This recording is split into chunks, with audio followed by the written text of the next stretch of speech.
L'inadéquation d'un homme mature pour une relation se définit par seulement 2 points.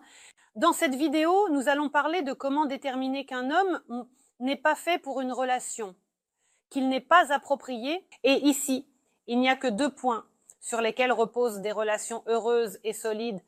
Et à ce sujet, dans ma vidéo, le premier point est l'immaturité émotionnelle et le manque de responsabilité. Un homme peut être mature en âge, mais il peut être complètement immature émotionnellement, c'est-à-dire qu'il n'est pas encore prêt pour des relations solides et heureuses. Il ne comprend pas encore qu'il faut s'investir dans une relation, par exemple. Il veut seulement prendre ou il veut que tout soit fait à sa manière, comme il le souhaite, et pas autrement. Et c'est de là que peuvent surgir divers problèmes. Donc, un homme émotionnellement immature, que fait-il? Il ne peut pas, par exemple, contrôler ses émotions. Il ne peut pas assumer la responsabilité de ses actes. C'est-à-dire qu'il a fait quelque chose, il l'a fait de manière impulsive. Lui-même ne sait pas comment il en est arrivé là. Eh bien, il a juste agi, il a juste voulu, il s'est emporté, il a crié. Il peut montrer une jalousie excessive, de la colère. Il ne peut pas gérer ses émotions. Et quels sont les autres signes qui caractérisent un homme émotionnellement immature? C'est ce refus de discuter des problèmes, et c'est en fait un facteur très important quand un homme essaie d'échapper aux problèmes. C'est-à-dire qu'ils ont discuté d'un problème dans la relation, ils en ont parlé. L'homme a entendu les pensées de sa femme, la femme a entendu les pensées de son homme. Et c'est un couple émotionnellement mature. Ils n'ont pas discuté, ils n'ont pas compris, ils n'ont pas ressenti par exemple la douleur de l'autre. Ils ont compris que cela ne convenait pas à leur relation. Homme émotionnellement immature, il n'écoutera pas et n'entendra pas. Il ne veut pas résoudre les problèmes, il n'en a pas besoin. Il est encore à cet âge enfantin où il veut juste, par exemple, prendre, juste vivre et ne pas assumer, par exemple, aucune responsabilité. Comportement impulsif, encore une fois, je voulais faire ce qui me passait par la tête.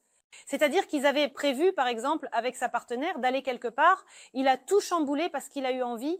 Il est parti impulsivement, par exemple, en vacances, ou il est parti impulsivement passer du temps avec des amis et a oublié tous les accords. Donc, c'est un comportement impulsif. Encore une fois, cela caractérise une personnalité immature, l'absence de maîtrise de soi. C'est-à-dire qu'il peut montrer une colère, une rancœur, une jalousie excessive. Toutes les émotions destructrices peuvent être exacerbées. Il ne verra que son propre point de vue. Il ne se mettra pas à la place de sa partenaire. Il voudra seulement que les choses se passent comme il l'a dit, comme il l'a voulu, et c'est tout. Et donc, ces émotions qui échappent au contrôle, cette incapacité à se mettre à la place de l'autre, à entendre son partenaire, et seulement, comme je l'ai dit, c'est encore une fois une personnalité émotionnellement immature. Cela inclut également le refus de prendre des responsabilités. C'est-à-dire que si une personne est immature, elle ne peut par définition pas assumer de responsabilité. Une personne formée et mature comprend qu'il est responsable de tout ce qu'il fait. Une partenaire apparaît et il assume une certaine responsabilité pour elle. Une famille apparaît et il assume la responsabilité des enfants, des relations. Un travail apparaît, la personne assume la responsabilité, par exemple, de ce qu'elle fait au travail. Eh bien, une personnalité émotionnellement immature ne comprend pas cela. C'est-à-dire qu'elle pense que tout devrait fonctionner tout seul, sans sa participation, et il va éviter les engagements, rejeter la faute sur les autres.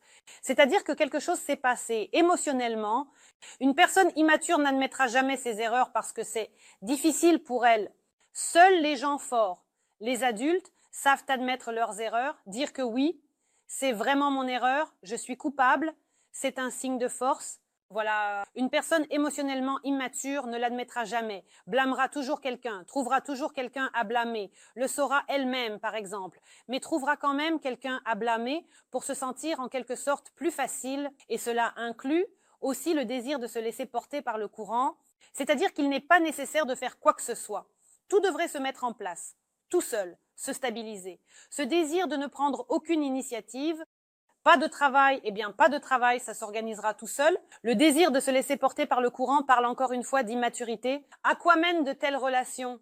C'est-à-dire comment vont évoluer les relations avec une personnalité émotionnellement immature? Les relations seront imprévisibles et instables. Une femme a besoin de confiance. Et un homme émotionnellement mature, il donne cette confiance. Quand une femme se sent simplement à l'aise, tranquille près d'un homme, cela en dit long.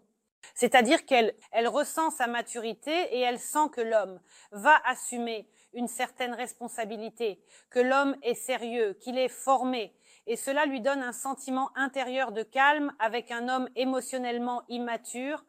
Elle se sentira comme sur une poudrière, c'est-à-dire qu'elle ne saura jamais quand ça va exploser, quand ça va partir. Donc, c'est le premier indicateur.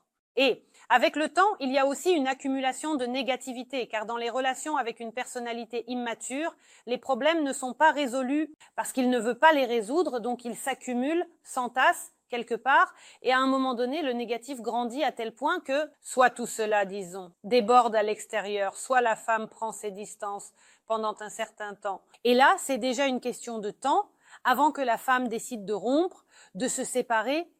Nous avons parlé du premier point et maintenant le deuxième point, c'est le refus d'investir dans la relation. C'est un autre indicateur que l'homme n'est pas en forme. Et ce que je veux dire par le mot investissement, un investissement est toute contribution d'un homme à une relation, c'est-à-dire tout ce qu'il fait pour une femme, pour une famille, pour des enfants, tout ce qu'il investit.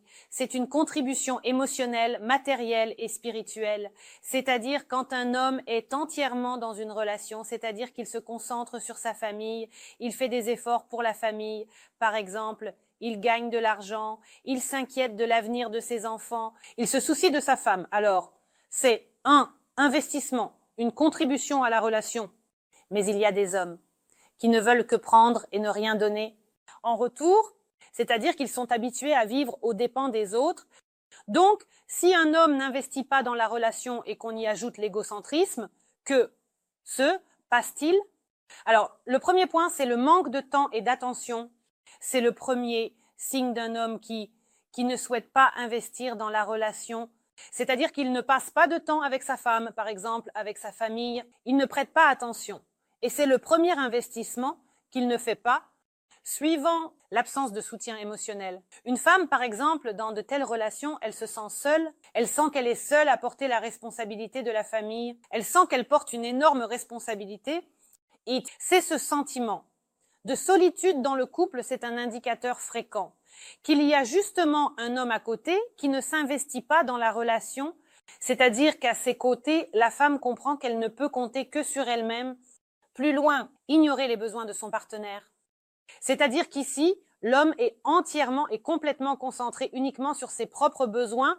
Ce que sa partenaire a besoin, ça ne l'intéresse pas. Il prend les décisions qu'il juge nécessaires, il ne consulte pas, il ne parle pas. Il fait tout comme il le souhaite et comme il se sent le plus à l'aise, comme son partenaire le souhaite.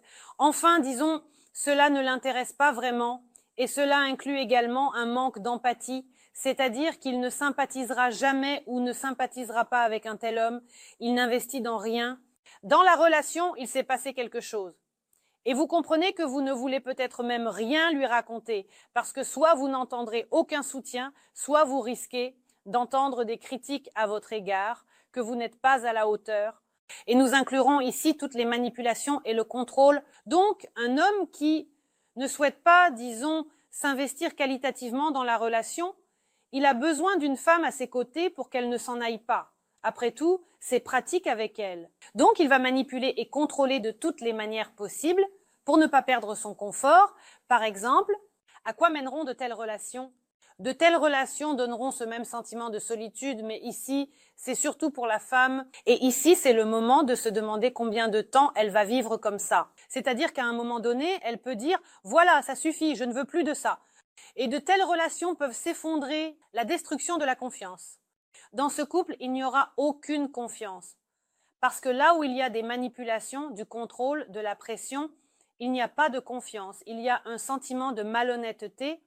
Toutes les manipulations qui sont dirigées vers une personne, elles sont toujours ressenties par cette personne. Et la femme qui sera manipulée, elle va peu à peu cesser de faire confiance, sans même comprendre comment cela se produit. Mais à un moment donné, elle cessera de croire en l'homme. Nous savons tous que la base de toute relation, c'est la confiance. Donc, quand le fondement s'effondre, la relation, bien sûr, s'effondrera. Aussi, c'est tout pour cette vidéo. C'était moi, Alissa Vardomskaya. J'espère vos likes et vos abonnements. Écrivez dans les commentaires ce que vous aimeriez discuter dans mes nouvelles vidéos. N'oubliez pas de cliquer sur la cloche et à tous, au revoir.